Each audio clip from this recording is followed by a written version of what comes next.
Morning students. कल हमने आपको आपकी भाषा मादरी बुक का पार्ट 7 दादी का रेडियो पढ़ाया था। इसमें मैम ने आपको क्या बताया था कि सब लोग रोहित को दादी का रेडियो कहकर बुलाते थे। क्यों?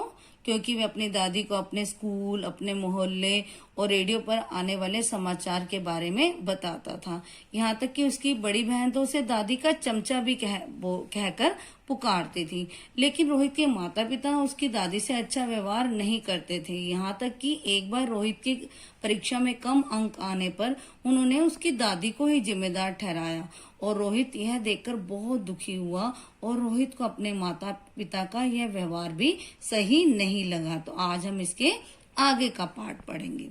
रोहित को अपने माता पिता का व्यवहार बिल्कुल भी अच्छा नहीं लगा। दादी की तरह वह भी चुपचाप अपने कमरे में चला गया और फूट फूट कर रोने लगा। उसका रोना सुनकर उसके माता पिता हड़बड़ा उठे। हड़बड़ा का मतलब होता है कि वह डर गए कि क्या हुआ, कौन रो रहा है। और उसके पिता ने बिजली का बटन दबाया और जैसे ही उन्होंने बटन दबाया तो कमरे में प्रकाश फैल गया, अर्थात कमरे में रोशनी हो गई।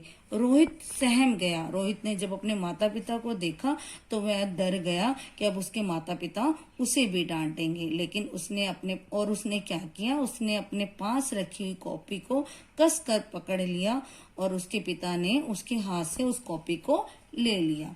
कॉपी को जब उन्होंने खोला तो खोलते ही उनकी आंखें पहले ही पृष्ठ पर टिक गई।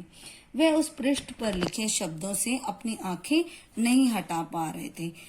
क्यों? क्योंकि रोहित ने उस पृष्ठ पर कुछ लिखा था। रोहित ने क्या लिखा था?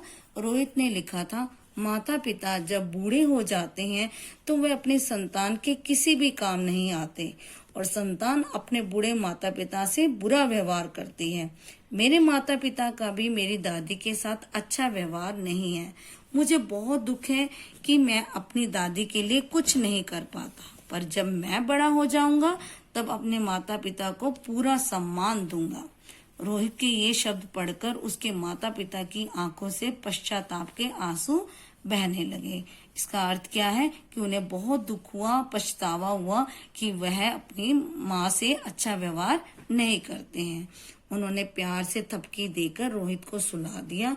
सुबह जब रोहित की नींद खुली तो सूरज निकल चुका था और वह उठकर जब अपनी दादी के पास पहुंचा तो उसे अपनी आंखों और कानों पर बिल्कुल भी विश्वास नहीं हुआ। क्यों? क्योंकि उसके माता पिता पहली रात की घटना के लिए दादी से क्षमा मांग रहे थे।